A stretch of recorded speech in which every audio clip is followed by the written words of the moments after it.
My experiences as a classroom teacher, it's probably been quite generous to say 20 years, it's probably closer to 30. Public education, I'm a Sydney girl, and boy, this is what 1,000 people looks like. Unbelievable. I'm glad that you've come in after morning tea because the previous speaker, a fairly hard act to follow. So I'm glad you had a little bit of a break, and I hope you're revitalised. And the last couple of Generation Next presentations that I was involved with, I was on the 4:30 time slot. Not that there's anything wrong with that, but people were ready to kick their eyeballs out of the auditorium by 5 o'clock. Information overload, a little bit tired, so this is a really nice time slot. Now, gorgeous to grumpy. Can I ask who's a teacher out here? Oh, lots of you. Great job, isn't it? How many of you teach this age group? Okay, keep your hands up if you also parent this age group. Anyone out there who is, obviously you're from a variety of fields and professions, and there'd be parents as well as professionals here. We're all fairly experienced with this age group. What happens to them? If you can explain that to me, I'd really appreciate how. Now, you're going to have to be really honest with me here. Pull me up when I'm wrong, but this is the age group that come trippingly down the stairs every morning with a big smile on their face, always on time. Their beds are made, their rooms are clean, their homework's been done a week earlier than it needed to be, and they come down ready for breakfast. G'day, Mum. G'day, Dad. How's your day? Can't wait to get to school. Or is that, the Jerry Seinfeld bizarro world? I think we sort of appreciate that that's actually not what we have. And I challenge anyone who parents this age group to not take a little moment of reflection and think, you remember that one night of passion and we thought it'd be a really good idea to start a family? Did we think about that? Look at what we've got here. We've gone from this gorgeous little creature to something that crawls out of the bedroom in the morning, looks like they've gone out backwards through the spin cycle, and we get a grunt, or we might get a bit of a snarl, and that's about it. And we think, what's happened? Now, if you teach that age group, and the majority of my years in teaching was teaching that year 5, 6, now, I'll tell you a little story and you see if those teachers out there that teach that age group and beyond, see if this rings a bell, because this is when the shoe starts to fall off. This middle years age group, 10 to 15, year 5 through to year 9, massive, massive changes during this period of time. Now, I'll give you a little story which demonstrates what I see, or what I used to see. I was continuing to teach. I've been doing this kind of work now for about 8 years. And only this work for the last 4 years, so I was combining it still with teaching. So it's about 4 years since I was in a classroom. But my last 2 years on permanent teaching, I had an opportunity class, year 5, year 6, really talented children, ready to be rocket scientists and find the cure for cancer. And parents who'd already found the cure for cancer and wanted their children to pick up on, let's be part 2 of that journey. So very, quite demanding parents, very driven, very, good egos, no worries, but between here and here, common sense, not a lot. So at the start of a typical year 6 year, everyone wants a job. I'll do it, I'll do it, I'll do it, I'll do it. Pick up papers, yeah, I'll do it. Take the notes to the office, I'll do it. Everyone wants a job because this is that age group where they're starting to want some responsibility, some independence. I'm kingpin now, I'm in year 6, I want to do it. So you allocate jobs. I had one group of girls who were particularly technically minded, so they wanted to be the computer monitors. So I set the task for the girls, great. Now we had, as those who work in public education know that, you've got to wait till something blows up before it's replaced. So we had several computers along the back desk that were, they were a little bit less than in good repair, and they had to be turned off every night, otherwise we wouldn't have computers. So the girls' task was to turn the computers off every night to make sure we had a working computer next day. So religiously, they would make sure that they got it done. Occasionally they might forget and say, girls, you forgot to do your job. Oh, sorry.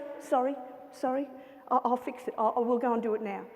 Now, by about halfway through term 3, I started to notice a little bit of an attitude change. There were 3 mornings mornings in a row when I went into the classroom and the computers, at least one of them, was not turned off. So I, very gently pulled the girls aside and said, girls, the computers were left on again. That's 3 nights in a row last night. Now, keeping in mind their response in term 1, oh, sorry. This was the response by term 3.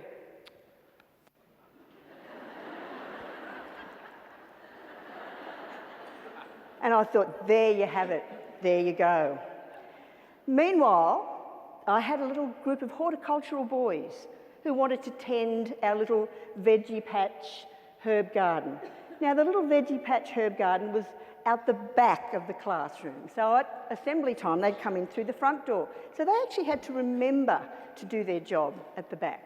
Now, I didn't often go out to check, but occasionally I would, and I'd see that they were flourishing. They looked pretty good. The herbs were in pretty good condition. Now, halfway through term 3, I thought, I haven't been out to see how our little garden's going, so I better just have a bit of a check. Well, out the back was a Sonoran desert with a few twigs. So I said, boys, can you just come out the back with me? And, glazed over, where are we going? Where's she taking us? Went out the back and said, boys, these used to be herbs. One of the boys, without shadow of a doubt, looked at me and said, who's Herb?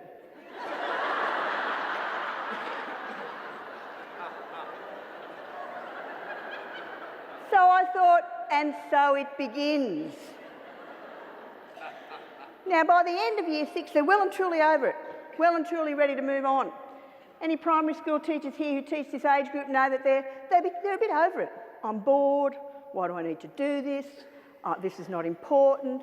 You get the snarl, you get the head roll. Now, of course, I'm generalising. There are some gorgeous kids, and they all have their periods of being gorgeous. And when I was lining up to go into the ladies before I came here, I saw several students here. And I suddenly did a little bit of a panic and thought, you know what, they're going to be sitting in the audience thinking, this stupid old woman, what is she talking about? How long is it since she was that age? Why doesn't she remember what it was like? Yes, I do remember what it was like, and I was exactly the same. The difficulty is dealing with this age group.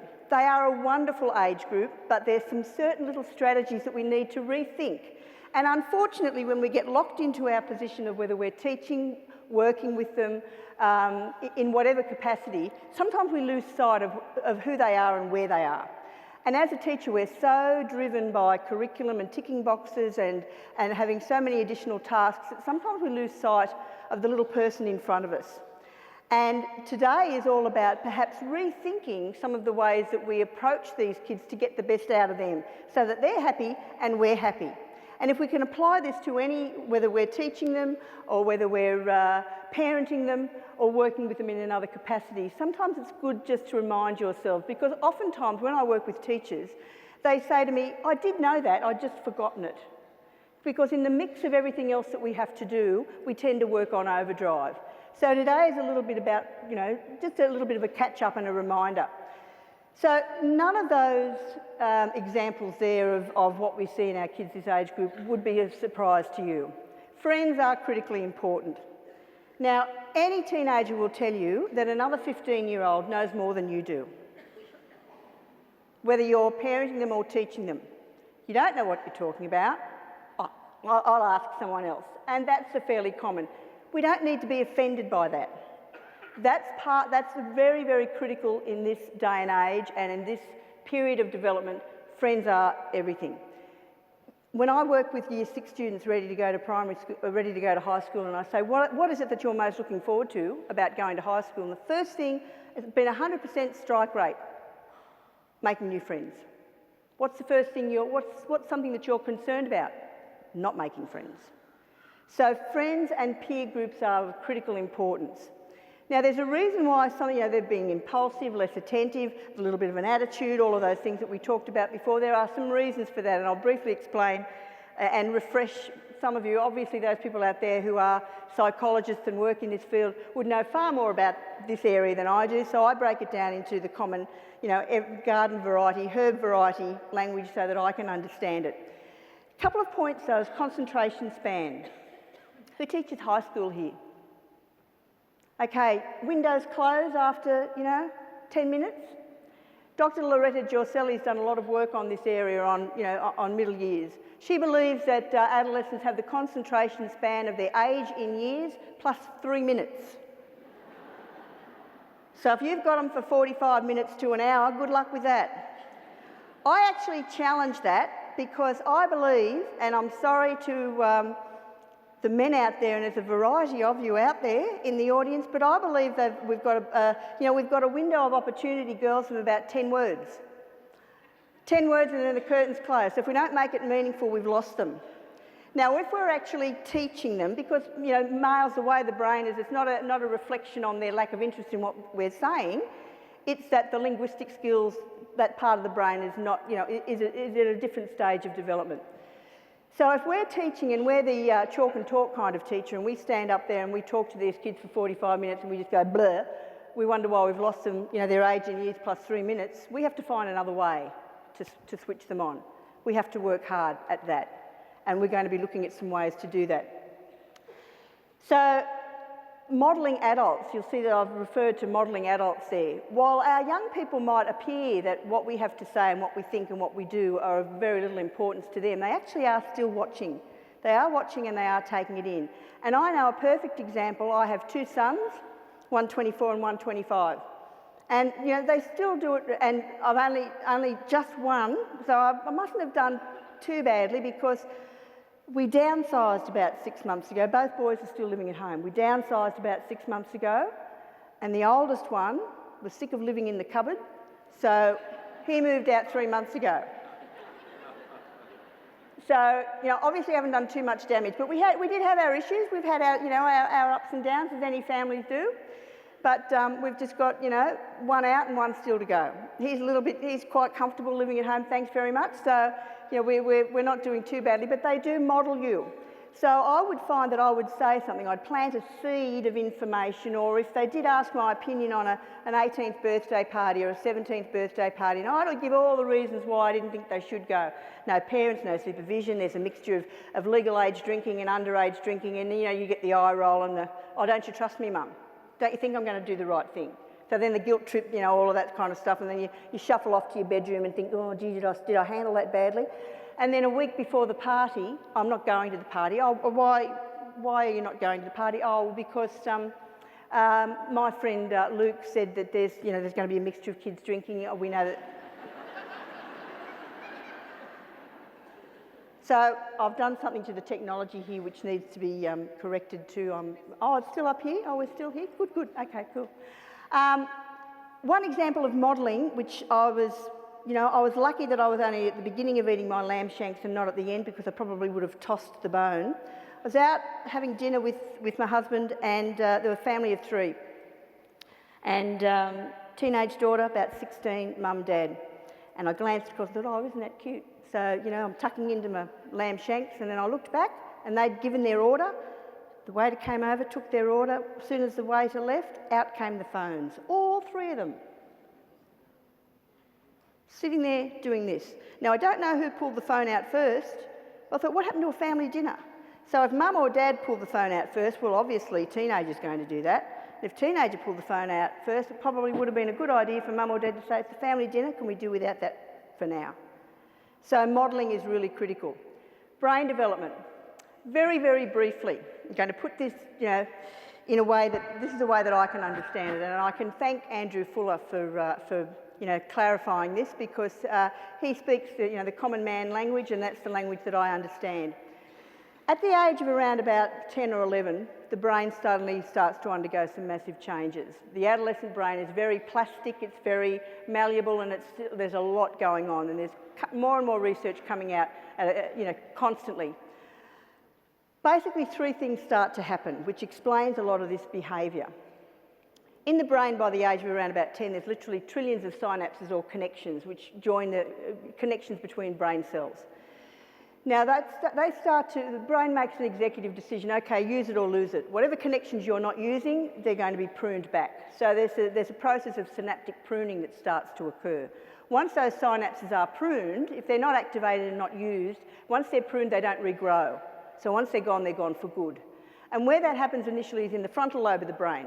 And the frontal lobe of the brain is the part of the brain that's responsible for understanding consequences, for planning, and for impulse control, regulating, the urge to just do instead of thinking about it. The second process that starts to happen is that the brain cells and nerve cells in the brain, the ones that are being activated, are coated by a myelin sheathing. It's a protected coating. But what that does, while it sort of protects those pathways, it also supercharges the brain. So not only do they making dopey, impulsive decisions, but they're making them faster. So it's increasingly difficult to keep up. If we say to typically a 14-year-old boy, and I'll explain why I use the example of a boy, I'm not picking on you, but if you say to a 14-year-old boy, "What were you thinking?" What do you think their response is generally? I don't know. And they actually don't know. They're not saying it to tick you off, because tick that box, they've already done that. They really don't know. They didn't think it through. Impulse, oh, let's do that. Oh, geez, that's probably not a good idea. Too late, done it. Now, if you ask them about the thought process, and Professor Atwood was talking about that earlier, about the thought process, they can't actually explain. And you don't have to have Asperger's to not explain. This is just a common teenage problem. Now, the reason that you're more likely to get that increased risk-taking behaviour and impulsive behaviour from boys rather than girls is that the adolescent brain also relies very heavily on the amygdala, which sits in the temporal lobe of the brain. Now, the amygdala is responsible for memory storage, for emotion regulation, so controlling emotions, but also for decision-making, making sensible decisions.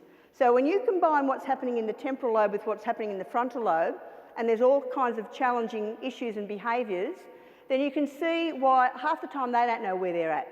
So we're a mile behind trying to keep up. The critical message here is that if you parent, teach or work with this age group, if you say to them, when they constantly make these impulsive decisions and they can't explain why, if you say to them, well, you know what, I've told you once, I've told you twice, how many times do I have to tell you? I guess you'll learn the hard way. The difficulty is that they do learn the hard way, but they'll learn the wrong way. And once those connections are pruned, they do not regrow. So potentially what we have by fully developed brain, 25, 26 for males, 23, 24 for females, we have an adult who really doesn't care. So it's really, really important that we have our structures, we have our expectations, and we have our boundaries in place. It's very easy to tell a 10-year-old what to do and expect generally most of the time that they'll do it, but we can expect that we'll probably get some kind of a bit of a lip back from maybe a 14 or a 15-year-old, but we need to persist. It's really critical. If we don't keep these pathways active and we don't keep these connections active and they're pruned back, they're gone for good. So this particular age group, we need to recognise that they're neither children nor adults, they're somewhere in between. There are different levels of development, there's obviously different needs, and we have to think about how we advise and how we respond to these young people. One of the critical strategies that we can use to help us deal with this age group in a more effective way is our communication strategies. Now, we're familiar with active listening and iMessages. For those of you who aren't, put your hand up in all honesty, and I'll put my hand up here quite happily. I know I've done it more than once, whether I've been teaching or parenting. You say, my house, my rules, my class, my rules, because I said so. I can see some are sort of saying, yeah, it's me, but I'm going to wait till somebody else puts their hand right up before I do. We all tend to do that. That's probably not the best option. That's when you get the hair toss, the eye roll, the grumble, the walk away. This is an age group where we need to start talking less and listening more. I was reading an article not that long ago that said four critical reasons why, and they isolated teachers and parents, don't listen well enough to this age group. Priorities, generally we've got other priorities. We want to get onto, what's your problem, I'll sort it out. Our ego tells us that we're more experienced, more worldly wise, we're more knowledgeable, so I know what your answer is before you get to the bottom line. And we're time poor. So when you combine all of those three things, we join the dots. Anyone here find themselves joining the dots with this They get halfway through a story, when they do talk to you, get halfway through a story and you're busy, you're ready to move on, say, yeah, I get what you mean. And then you make an assumption on what they're telling you, and then a week later, you repeat what you think you heard and they say, I didn't say that. You never listen.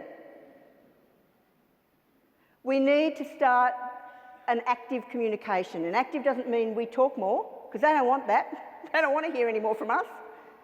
If there's an opportunity to open up a conversation at the right time, we actively listen. And by actively listening is that we let them, for however long it takes, we don't ask them to, yeah, just get to the end of the story and then we'll sort it out, then I'll solve your problem. We need to let them speak completely, and then we confirm what we think we've said. So what you're telling me is such and such. So what I'm hearing is such and such. Make sure that we understand what they're saying. The other reverse message, and this comes from a Thomas Gordon model of communication, and he's got several models, one for parents, one for teachers, one for businesses, but the I message features very strongly in all of them. And the I message is a way of communicating what we think about what somebody else has said or done without putting them on the defensive. What's the first thing that will put a teenager offside is if you say to them, you didn't clean your room, you haven't finished your assignment, you're late for work. The minute we say we start off with you, they're immediately taking that as, I've done something wrong, here we go again, here's the nag, and their backs are against the wall, and we're asking for a fight. So an I message swings it around the other way. So a typical example would be if you've got a child who's made an agreement with you that they'll clean their room on a Saturday and the room's not clean, we don't say to them, you haven't cleaned your room, you're not going to soccer until you've cleaned your room. We say, I thought we had an agreement Saturday was room cleaning day. Or I'm disappointed that yet again your room's not clean. This doesn't mean rolling over, this doesn't mean giving in.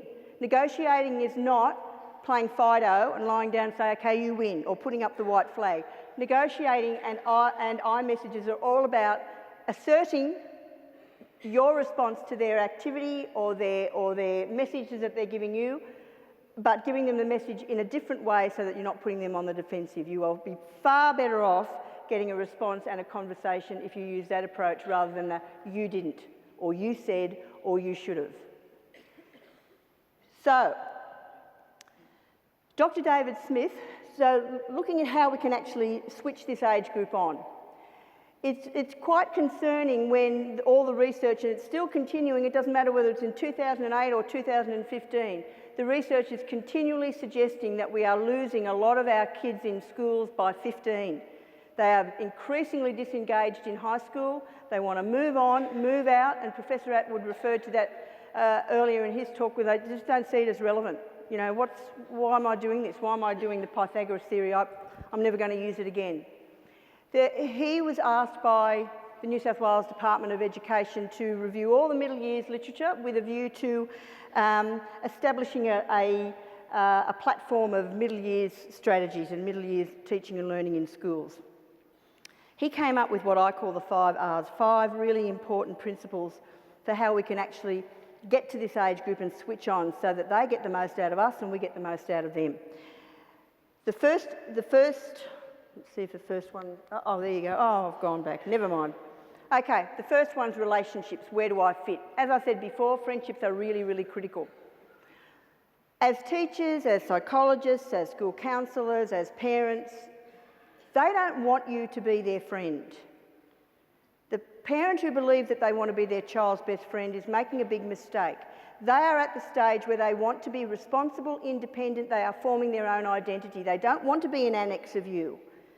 So we have to give them some breathing space, but there needs to be a relationship. The relationship in this age group, if you ask any high school teacher about the teachers that they like the best, and they like the ones that give them some space, give them some responsibility, and give them a chance, and are not telling them what to do all the time.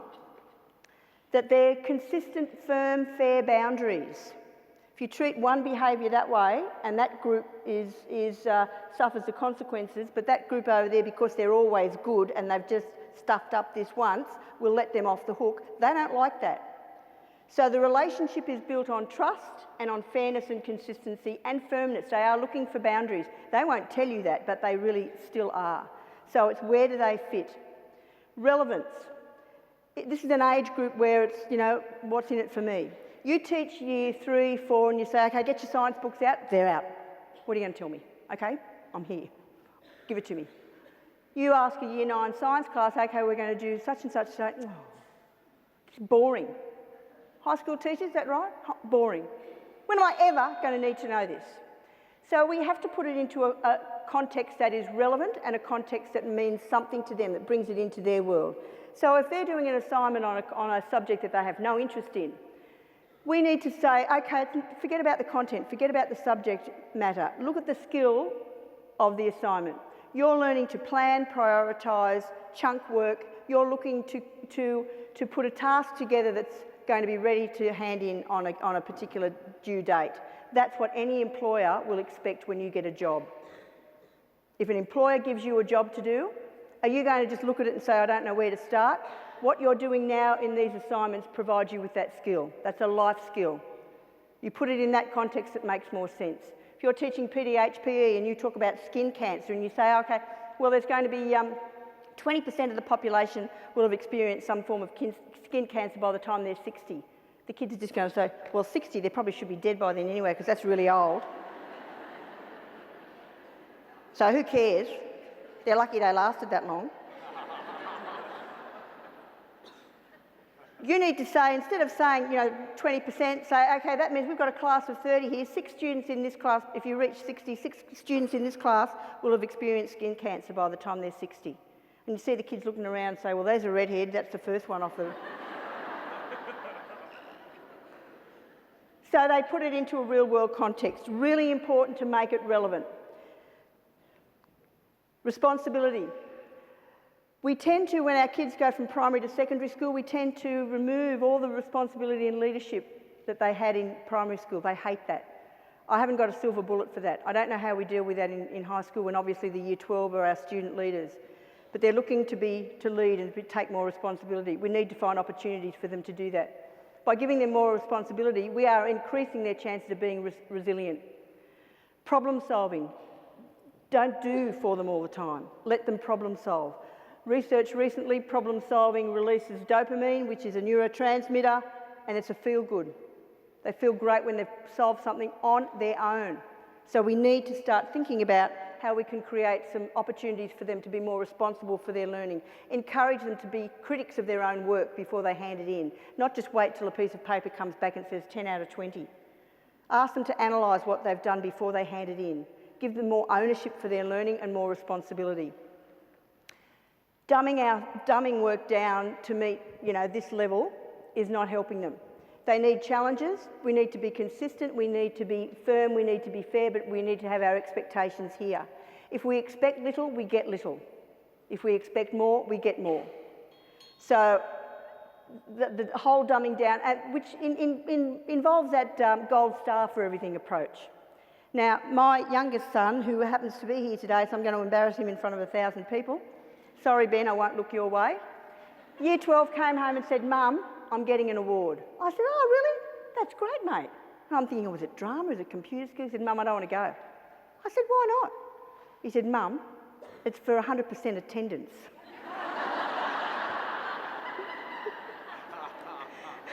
And he said, man, I went to school every day this year. Isn't that what I was supposed to do? Now, being the proud mum, I said, but it's an award, mate, that's good. Fail. While we continue to do these things, we're not helping that rigour that our kids need. And finally, resilience. We talk a lot about resilience. Andrew Fuller's an expert on resilience. One of the critical things we need to think about in building a resilient adult. We need to give them opportunities to take safe risks, but we need to help them by scaffolding the tasks. We have those kids that we work with every single day who are woulda, shoulda, coulda. I could have made the soccer team if I'd have turned up for the trials. I should have done I should have got a better result in that exam, but I didn't study. I would have made the debating team if I'd have done a little bit more practice at public speaking. They're the kids that muffle their chances of success based on fear of failure and fear of disappointing either a teacher, a friend, a parent, or just in general just looking dopey. So they muffle their chances. Those kids that just say, oh, I've failed before, why do I try? And have labelled themselves from primary to secondary school. The way to turn those kids around and to give them some measure of success is to scaffold the tasks, break tasks down, chunk them into small manageable bits, talk about small achievable goals. Anything that is a step forward should be acknowledged. Instead of saying you got 10 out of 20, what did everybody else get? Oh, everybody else got 15. Well, you need to work harder. And the next time they get 12 out of 20, what did everyone else get? They still got 15. Well, you're still not good enough. Recognise the effort. Recognise the 2-point improvement rather than looking at what they haven't done. So, and finally, to finish off, there's some ideas there. I'm sure you're all very intelligent. You don't need me to read through. There's some examples of how you can apply what we've talked about today in your workplace or in your parenting. This is a really, really challenging age group, but they are so rewarding. This age group is fascinating. I love working with this age group, and I love working with the people who are associated with them. So I'm hoping that you can take something out of today. Thank you for your time. There's some contact details here that I'll finish off with. Now, I'd prefer you to either email me or if you go to my website, there's a phone number, and I'll leave some business cards out the front. If you follow me on Twitter or you find me on Facebook, you're going to be really disappointed because I've got 3.5 followers on Twitter because I never use it and I never go to my Facebook page. I'm sure you're not interested in what I eat for lunch. So I'm not very good at sharing that way. I'm very much a person to person. So if you'd like to be in touch anytime, I will leave some cards out the front, but feel free to email me or call me. And enjoy the rest of your day, and thank you for this morning. Thank you.